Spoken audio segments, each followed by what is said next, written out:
A ver, compañeros, ya vamos a continuar con la exposición. Sí, si toman sus asientos, por favor.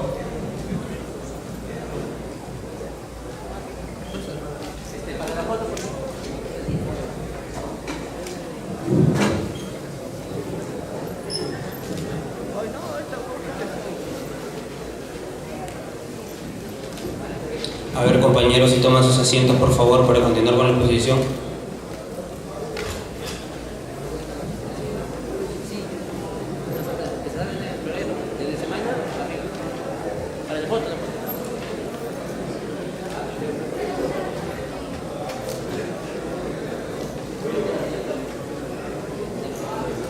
Conversarles un poco de los transformadores y de algunos equipos que actualmente se están utilizando. Yo recuerdo haber venido a conversar este mismo tema hace más o menos unos 3 años o 4 años, y en su momento empezó a conocerse inicialmente, por lo menos en las provincias, ¿no? En Lima ya se estaba utilizando intensivamente, pero ahora, pasado 3 años, la situación ha cambiado. Ya no se trata de un equipo simplemente, o de unos equipos simplemente novedosos o que solo se instalan en Lima, sino ha empezado a utilizarse intensivamente en todo el Perú, y aquí en Ica también. Les vengo a contar un poco sobre ello.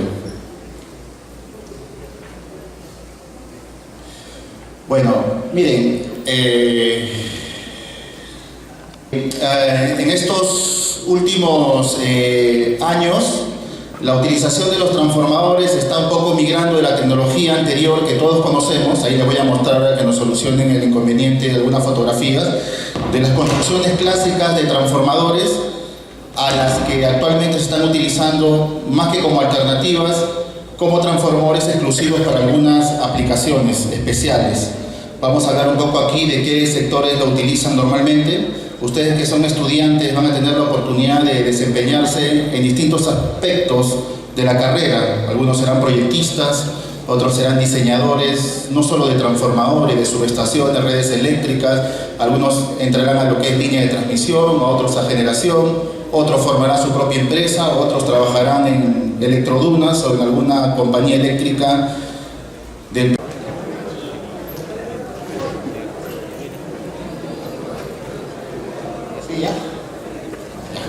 A ver, bueno, disculpen el percance, pero es un tema técnico aquí. Bueno, vamos a continuar, y realmente, pasado esta conversación, me gustaría tener sus inquietudes. Seguramente hay algunas personas aquí que sí ya están trabajando con este tipo de equipos, y les reitero que es importante y les debe interesar mucho, porque lo van a encontrar permanentemente en la carrera y van a tener que saber manejarlo, van a tener que saber mantenerlo. Van a tener que saber sugerirlo, especificarlo, etc. Miren, empezamos mostrándole lo siguiente. Nosotros que hemos estudiado la carrera de ingeniería eléctrica, electrónica, alguna de las carreras o alguna especialidad técnica que tenga que ver con el tema de la electricidad, tenemos que saber reconocer estos circuitos o este recorrido de la energía eléctrica desde su generación hasta la utilización. Como están viendo en la imagen, sabemos que para poder disfrutar o tener la energía eléctrica y utilizarla, necesitamos tener que generarla. Hay un punto, normalmente hace muchos años atrás, la energía se aprovechaba de las caídas de agua, y a través de ese movimiento mecánico podríamos convertir la energía, esa energía mecánica, en energía eléctrica. Las trasladábamos a través de las torres de alta tensión, que ustedes ven, por ejemplo, cuando hacen un viaje a provincias, ven muchas torres de alta tensión, pues están trayendo la energía eléctrica de esa zona para poder disfrutarlas aquí en las grandes ciudades como Ica, como Lima, etc. Y desde la generación de la energía eléctrica encontramos transformadores. Incluso en la parte de generación encontramos grandes transformadores de potencia. Y allí aplicamos uno de los principios básicos de nuestra carrera, que la tensión y la corriente son inversamente proporcionales. Imagínense que una central hidroeléctrica se está entregando 3.500 voltios, y entonces a 3.500 voltios la corriente es bastante alta. ¿Qué tendrías que hacer tú para reducir la corriente, elevar esa tensión, elevas la tensión, reduces la corriente y ya puedes trasladarla a través de conductores eléctricos muchos más delgados, que no tengan mucho diámetro. Si la corriente fuera muy grande, tendríamos inmensos conductores eléctricos y sería muy caro. Ese es uno de los motivos por los cuales empezamos transformando la corriente y tensión al inicio de una central hidroeléctrica. Y luego que he hecho todo el recorrido, ya cuando llega a la ciudad, hacemos el efecto inverso. Volvemos a reducir la tensión, la bajamos de esa gran tensión a una menor tensión a través de otro transformador de potencia y ya lo tenemos a tensiones más manejables. Cuando llega aquí a la ciudad, compañías eléctricas como Electrodunas se encargan de distribuirla. Muchas personas piensan que Electrodunas genera la energía eléctrica, que ellos la crean. Electrodunas no crea la energía eléctrica, Electrodunas la comercializa. Se la compra a alguien que la crea y nos la vende a nosotros. Nos la vende a granel. Ellos lo compran en grandes cantidades, nos las venden a granel. A los clientes domésticos como nosotros en nuestras viviendas, así también como a las compañías o a las industrias, a las mineras, que la compran en mayor cantidad y con tensiones diferentes, y eso es lo que vamos a ver. Esto que están viendo ustedes aquí es el principio básico de los transformadores. Tercero de secundaria, los primeros años de la universidad. Incluso aquí había algunos profesores míos de la Universidad San Luis Gonzaga que me comentaban siempre, los primeros años, ¿no? Para hacer un transformador tengo que tener un núcleo, tener un bobinado primario, un bobinado secundario, y por un efecto electromagnético, inyectando tensión y corriente en el lado primario, tengo una tensión y corriente diferente a la salida del transformador. Esta puede ser mayor, esta puede ser menor, o incluso podría ser igual. ¿De qué depende? De muchos factores, como el número de vueltas, el calibre o grosor del alambre, el tamaño del núcleo, el ancho de ventana, el material del alambre, que podría ser aluminio, podría ser cobre, etcétera, etcétera. Este principio tan fundamental, William Stanley lo inventó hace más de 100 años. Miren, ha pasado más de un siglo y a ningún iluminado, a ningún genio se le ocurre otra forma de transformar la tensión y corriente que con este método tan convencional y que hasta el día de hoy lo seguimos utilizando y lo vamos a ir utilizando. Esta es la parte principal del transformador, se encuentra en su interior. Y luego vienen otros accesorios complementarios. Aquí, detrás mío, está ya la foto de un transformador terminado. Esto que está allá se encuentra dentro de esa caja metálica. Por fuera, con la modernidad de los tiempos, pues tenemos accesorios diferentes, equipos de protección más modernos, dejamos las protecciones analógicas de aguja por protecciones digitales, señales de accionamiento, etcétera, etcétera, etcétera. Bueno, pues esto es un transformador, el concepto lo tienen arriba, una máquina que transforma una tensión y corriente inicial en otra diferente a la salida. Así de sencillo, así de simple. Les decía que estos transformadores los tenemos en nuestra vida diaria. Los que más conocemos seguramente son los que vemos en la calle, montados en los postes, ¿no? Pero tenemos transformadores en casa. Dentro del televisor hay un transformador, dentro de la refrigeradora hay un transformador. Para mi laptop, que antes falló hace poco, necesito un transformador para poder alimentarlo, transformar 220 voltios que hay en la pared, reducirlo a los 15 voltios que es diferente. Los transformadores de potencia son inmensos, son grandes. Estos que están afuera son de distribución, son pequeños los que están montados en los postes.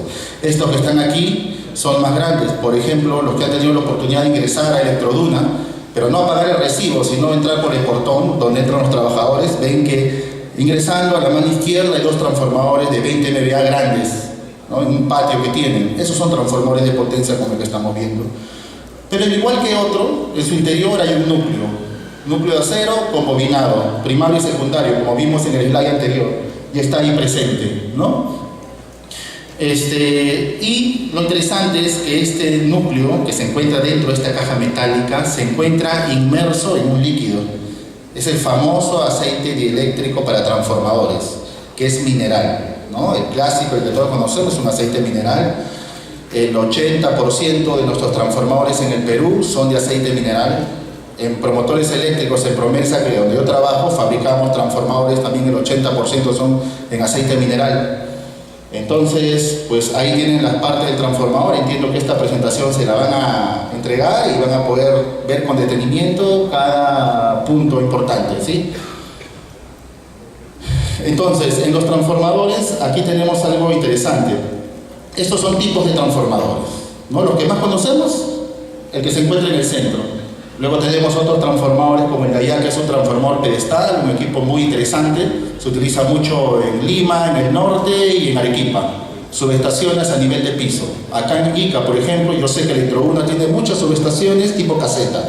Son pequeñas habitaciones de concreto donde tienen las subestaciones, el transformador, la celda de llegada y los tableros de distribución. Pues este señor que está a la izquierda, todo está en un solo equipo. Un híbrido, una subestación con transformador forman un mismo equipo y se puede montar en una avenida, en un parque, y son completamente seguros y de conexión subterránea.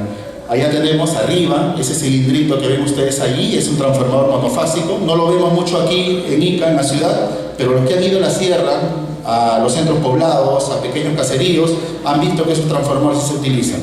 En esos lugares donde hay pocas viviendas, donde no hay industria, donde todo es consumo de energía doméstica, se utilizan esos transformadores suficientes para ellos, monofásicos, porque el consumo es monofásico ahí. Transformadores más pequeños, que te cuestan menos, que son más sencillos de montar, son más pequeños, no necesitan postes de concreto, podrías ponerle uno de madera, no necesitan plataforma de concreto, los cuelgas como una mochila, no necesitas 3 conductores o 4 conductores eléctricos como tenemos aquí en la ciudad en nuestros postes que están en la calle, sino simplemente con una sola línea pueden alimentar esos transformadores. Pero aquí, en la ciudad, donde hay alta demanda de energía y donde hay consumo monofásico y trifásico, tenemos que usar esos que están allí. Esos que tienen 3 aisladores sobre la tapa, conocidos, ¿no? Esos aisladores marrones que están montados son los ingresos de media tensión para un transformador. Este es un transformador mixto, un Trafomix, un transformador mixto de medición. Las compañías eléctricas lo conocen muy bien. Es un equipo de paso, es como una gran pinza perimétrica que va a medir la tensión y corriente que se consume en determinado lugar, ¿sí?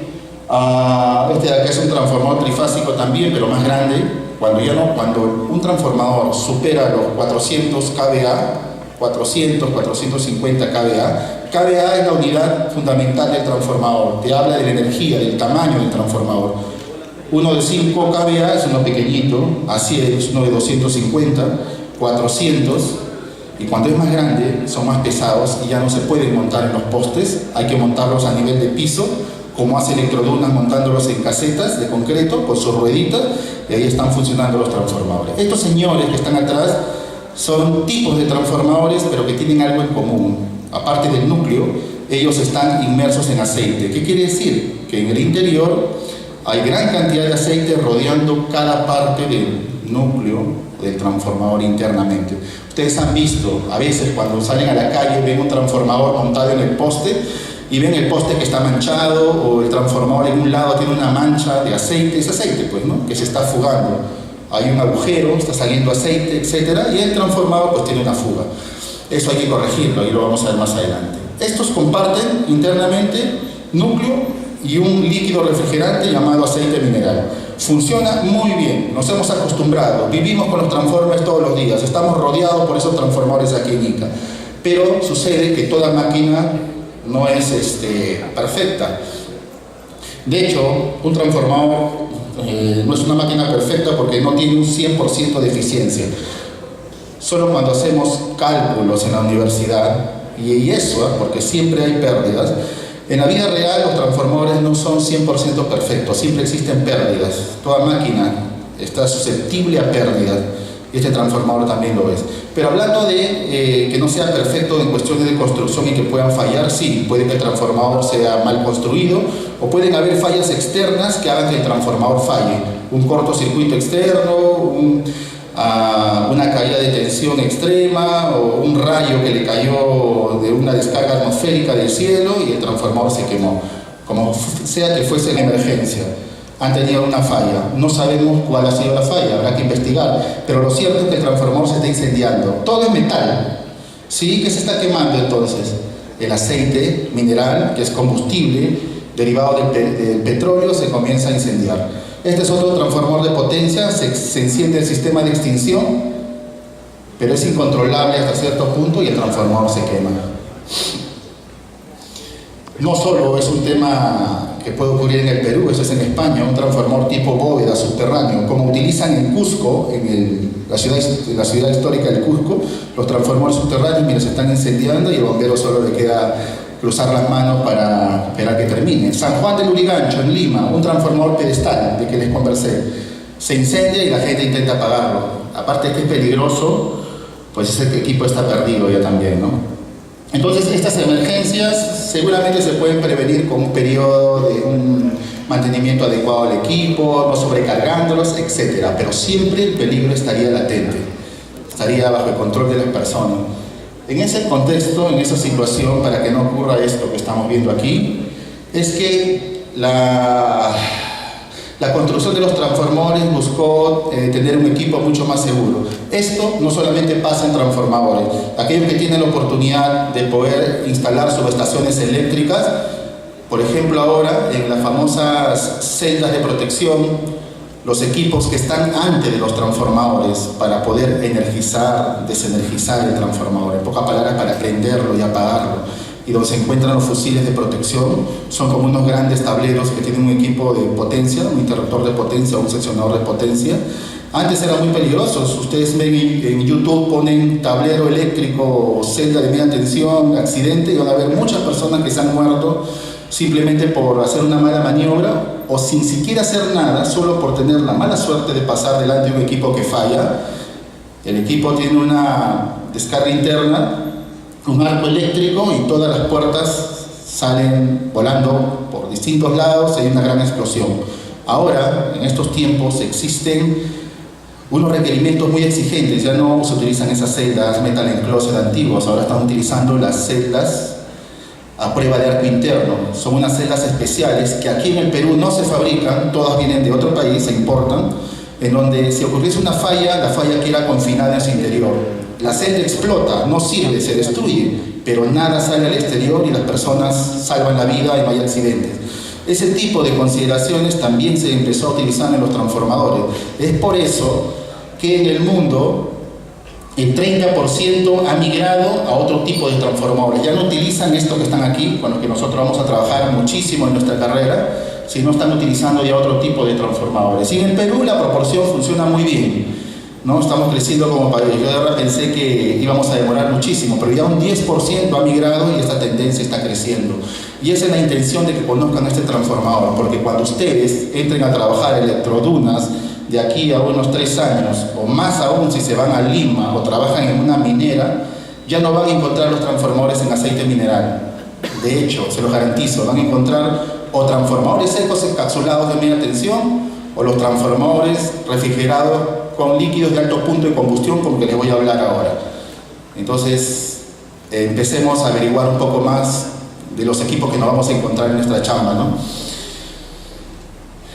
Hablemos del transformador en aceite vegetal. Vamos a analizar rápidamente qué cosa es esto. Teniendo criterio, vamos a ver qué cosa podría pasar, ¿no? Este es un transformador monofásico, bifásico le llaman algunos porque tienen 2 entradas o 2 líneas, 2 fases, ¿no? Y dentro, ¿qué cosa hay? Un núcleo de acero. Imagínense que ese transformador es 50 centímetros de alto, pequeñito, una circunferencia de 450 milímetros o 45 centímetros, un cilindrito de 45 centímetros de diámetro y medio metro de altura. Y en su interior hay este núcleo que lo están viendo aquí, donde hay un bobinado de alambre primario y secundario, alambre esmaltado, no tiene chaqueta, dicho de alguna manera no tiene forro, ¿no? Está desnudo el cable, solo tiene un barniz aislante de protección. Dentro de ese transformador circula 22.900 voltios. Imagínense en ese espacio tan pequeño, esas distancias eléctricas mínimas, circulando esa tensión. En cualquier momento ese transformador se va a quemar, ¿no? Tendríamos que tener, como están viendo ahí en la imagen, un líquido que sea un aislante, ¿no? Para evitar que se generen los arcos eléctricos o algún cortocircuito.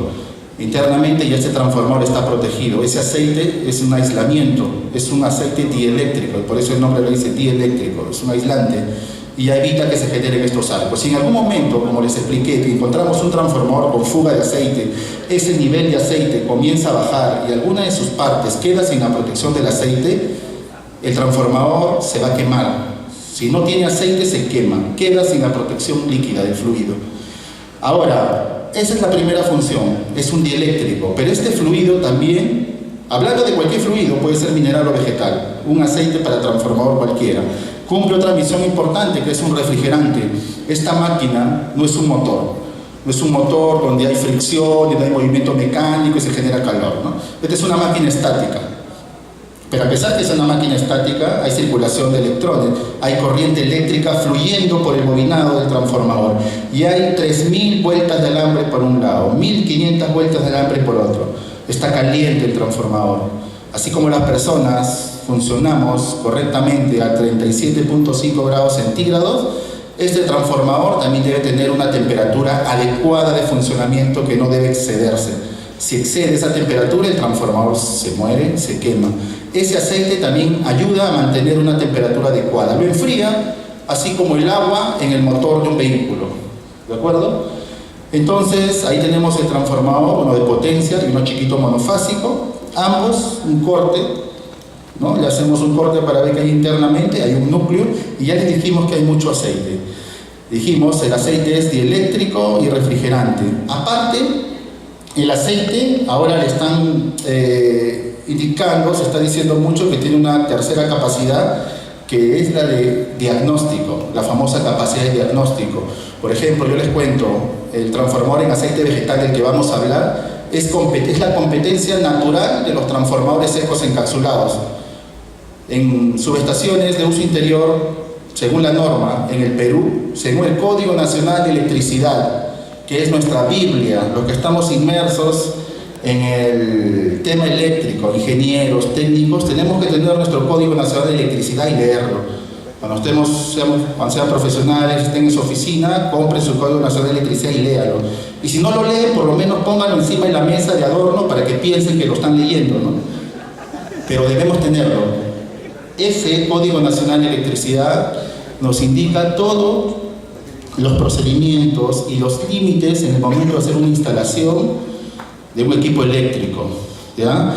En una de sus partes te indica claramente que los transformadores para subestaciones de uso interior no pueden ser en aceite mineral como los que están montados en la calle. Tienen que ser solo de dos tipos: los secos encapsulados, que no voy a hablar de eso el día de hoy, y los transformadores de alto punto de combustión. Los transformadores de alto punto de combustión son aquellos que pueden soportar temperaturas mayores a 300 grados centígrados. Y en esa condición hay tres fluidos que pueden entrar en esa categoría: el fluido de silicona, el éster sintético y el aceite vegetal, que es nuestro tema, ¿ya? Entonces, como ven, el Código Nacional lo indica. Entonces, un transformador habla de la capacidad de diagnóstico. ¿Qué significa la capacidad de diagnóstico? Por ejemplo, aquí al amigo que está sentado adelante, que todavía logro verlo, que está ahí sentado, si yo fuese un médico y me dicen que verifique que el señor se encuentra bien, seguramente yo me acercaré y lo voy a tocar, le diré que se pare, que haga ranas y supuestamente está bien. O en todo caso, si quiero saber un poco más, le pondré un termómetro y veré si su temperatura es de 37.5 grados, etc. Pero eso será suficiente para yo tener la seguridad que él está bien. ¿Qué tendría que hacer yo para saber cuánto tiempo de vida le queda si es que no lo he detectado? Tendría que sacar un análisis de sangre, tendría que sacar una muestra de sangre, lo llevo al laboratorio y capaz detecto que en 5 años se va a morir, ¿no? Y él no lo sabía, yo tampoco, ¿no? Entonces, en un transformador que tú aparentemente ves que está funcionando bien, tiene su temperatura adecuada, pero quizás tú no sabes que en su interior se están generando burbujas, que el aceite dieléctrico ha perdido su rigidez dieléctrica, que está lleno de humedad, que tiene impurezas, etcétera, etcétera, etcétera. Tú cuando sacas una muestra de aceite de un transformador y lo mandas a un laboratorio, ahí le hacen un análisis, principalmente rigidez dieléctrica y análisis cromatográfico.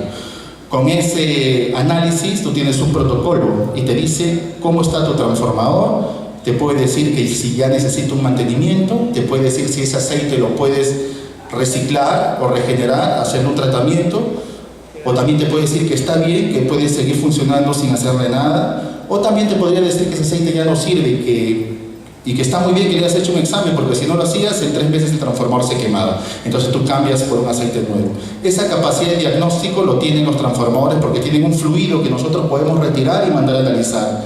Los transformadores secos encapsulados, que son aquellos que funcionan muy bien, son unos transformadores premium, funcionan muy bien, pero no tienen esa capacidad de diagnóstico, porque no tienen un fluido que analizar. Los bobinados se encuentran encapsulados en una resina, de tal manera que yo no puedo acceder a la bobina, no sé cómo se encuentra el alambre, porque está rodeado por una resina sólida, un bloque. Entonces, ¿qué me queda ahí? Confiar que el transformador va a funcionar bien. En cambio aquí, siempre puedo tener una lectura, por lo menos cada año, cuando le hago su mantenimiento. Esta capacidad de diagnóstico lo tienen los fluidos y es muy bueno. Las compañías mineras no les gustan mucho los transformadores secos encapsulados. Los transformadores secos encapsulados, reitero que son los premium. Es como que estos transformadores de aquí, los de fluido, son un Galaxy S3 y los transformadores secos son el S9 o el iPhone 10. Son transformadores más top que hay, pero a las mineras no les gusta. Si bien es cierto, los transformadores secos encapsulados tú los ves en los centros comerciales como el Quinde, como Plaza del Sol, como en las universidades, etcétera, o en las clínicas. Son transformadores que no tienen líquido y por tanto no se incendian. A las mineras no les gusta porque la minera, ellos siempre tienen que saber qué está pasando dentro de su transformador. Para ellos es muy dramático confiar simplemente en un transformador por su certificado y que de pronto el transformador falle un día, una hora es mucho dinero. Ellos tienen que estar monitoreando constantemente. Es por eso que todavía a las mineras no les gustan mucho los trafos secos, utilizan más hasta ahora los transformadores en fluido. Entonces, ¿qué pasa? El aceite vegetal para transformadores es una variedad, es un nuevo tipo de fluido, también líquido, como el aceite mineral, pero que tiene un origen diferente. El aceite mineral deriva del petróleo, ¿no? Este aceite vegetal tiene una fuente diferente, es natural. Viene o tiene como insumo estas plantitas que ustedes ven aquí, ¿no? Porque ciertamente este fluido cuesta más caro que un aceite mineral. Un cilindro de aceite mineral, un cilindro de 55 galones o 200 litros de aceite mineral convencional, está aproximadamente $400, $380, $400. Si tú quieres ese mismo cilindro, pero con aceite vegetal, te cuesta $950 a $1000. Cuesta más del doble de lo que cuesta un aceite mineral. Entonces la gente dice, ¿yo por qué utilizaría este producto que está el doble? Existen razones fundamentales, no solo de sugerencias, ¿sí? ¿De acuerdo? El aceite vegetal para transformadores, yo le he puesto FR3 porque el FR3 es el fluido que utilizamos en el Perú. De los 3 tipos de fluido que les mencioné, el FR3 de Cargill es el que se ha adoptado aquí en el Perú y que funciona muy bien. Uno de los pioneros en aceites vegetales, soporta más de 300 grados centígrados, 330, punto de combustión, en inflamabilidad igual, supera los 300 grados centígrados. Tenemos un transformador que soporta mayor temperatura. Estos fluidos que soportan mayores a 300 grados centígrados son llamados fluidos tipo K. Es por eso que a veces Electrodunas o alguna compañía eléctrica o un proyectista, cuando ustedes trabajen en una fábrica de transformadores o vayan a supervisar pruebas de transformadores y den la ficha técnica, van a ver transformador de 100 kVA, transformador tipo Canan. Entonces, Canan, para los que fabricamos transformadores, muchas veces por reclamos sociales, ¿no? Temas sociales. La minera no quería que entren en operación porque la gente indicaba que iba a haber contaminación de los ríos, contaminación del medio ambiente, que la gente se iba a morir, que los niños iban a estar enfermos, que las mineras son muy imprudentes con el control de sus desperdicios, de sus residuos, que tienen equipos que pueden contaminar, etc. Y lo mismo ocurría con los transformadores. Los transformadores es un equipo que cuando tiene una falla puede tener contaminación como esta, contaminación de suelo. Entonces, ¿qué hacen las mineras? Necesitan fluido, transformadores con fluidos que no contaminen el medio ambiente. El aceite vegetal para transformadores es un producto o un derivado de origen natural y es biodegradable, no contamina el medio ambiente. Estas resumen que están viendo aquí nos dice por qué es derivado de recursos renovables. Eso es importante porque mientras el aceite mineral que sale del petróleo, todos sabemos que el petróleo en algún momento se va a acabar, acá este producto pues al ser de recursos renovables como las plantas, siempre la vamos a asegurar contar con ello.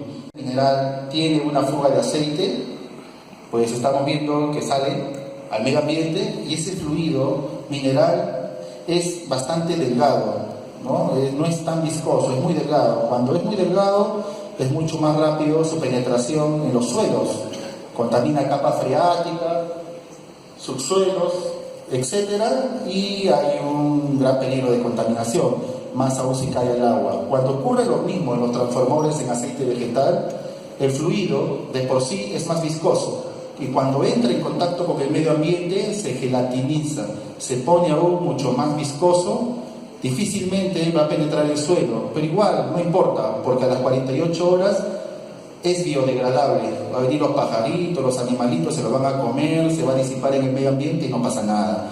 Y si cae en ríos, tampoco pasa nada. Solamente hay una restricción cuando se trata de este tipo de contaminación, es que si el aceite vegetal cayera en una laguna, ahí sí hay que hacer una actividad, es retirar el fluido, porque al ser un agua estancada, el fluido no va a discurrir, sino se va a estancar. Y cuando tú tienes un cuerpo encima de una laguna, no deja pasar los rayos del sol y pues hay seres vivos que necesitan la luz solar para sobrevivir. Esa es la única restricción. Por lo demás, no se tiene que hacer absolutamente nada. Esta es la razón fundamental porque compañías mineras como Cerro Verde, Sauer, de los beneficios, he dejado esto que creo yo por mi experiencia, porque cada vez que converso con mineras, compañías eléctricas, ingenieros que tienen la inquietud o les se ven obligados a comprar uno de estos tipos de transformadores, porque si bien es cierto empezó como una sugerencia, ahora es de carácter obligatorio en determinados lugares. Y están caballeros, tienen que comprar este transformador. ¿Qué es lo que pasa? ¿Cómo se animan con el tema de las ventajas de funcionamiento? Al que va a comprar algo, le interesa que le dure tiempo, que no se le malogre tan rápido. Si yo me compraba una zapatilla que me costaba 100 soles y aparentemente me va a durar 2 años, me voy a comprar una de 400 soles porque seguro me va a durar 4 años más, porque es un mejor material, es importado y qué sé yo. Si van a hacer una inversión importante en transformadores, también necesitan saber que el equipo les va a durar más. Esto es lo que ocurre con los transformadores. Me olvidé, y les pido disculpas, comentarles al inicio que dentro del transformador, aparte del núcleo donde hay bobinados, alambre de cobre, que podría también ser aluminio, y núcleo de acero, también hay mucho cartón, papel y madera. ¿Qué es lo que hacen esos componentes? Son aislamientos sólidos. Mientras el fluido, el aceite, es un aislamiento líquido, el papel, cartón y madera son aislamientos sólidos. Apoyan, contribuyen a aislar las partes vivas de conexión dentro de un transformador. Son como forros que se le ponen a ciertas partes internas del transformador. Esos aislamientos sólidos, con el tiempo de funcionamiento de un transformador que tiene muchos cambios de temperaturas al día, se van degradando naturalmente. De hecho, Promensa vende muchos transformadores secos. Vendemos más transformadores secos que transformadores en aceite vegetal. O sea, aquí yo les voy a contar lo que realmente en la práctica existe. Yo feliz si nos mandan a fabricar cualquiera de los transformadores, lo tenemos. Pero lo cierto es que los transformadores secos tienen algunos puntos de atención. El primero, que ya les comenté, la capacidad de diagnóstico. En los transformadores secos no puedo acceder al bobinado, no puedo saber cómo me encuentran los aislamientos internos, por más que tenga pruebas de descargas parciales, clasificación E12F1, no puedo saberlo. Tengo que confiar en su certificado de pruebas tipo o pruebas extremas, pruebas sísmicas, etc. Pero en cambio los transformadores en aceite vegetal, cada año puedo monitorear cómo se encuentra internamente el transformador a través de un análisis cromatográfico o de rigidez dieléctrica. Ahora, los transformadores secos, amigos, porque yo lo he visto en pruebas, he hecho pruebas de transformadores, los transformadores secos tienen mayores pérdidas que los transformadores en aceite en fluidos, ya sea mineral o vegetal, los trapos secos tienen más pérdidas. Y también tienen mayor nivel de ruido. Eso siempre me ha pasado, siempre nos observan en las instalaciones cuando instalamos subestaciones eléctricas, siempre me andan pidiendo el valor del nivel de ruido que está en decibeles.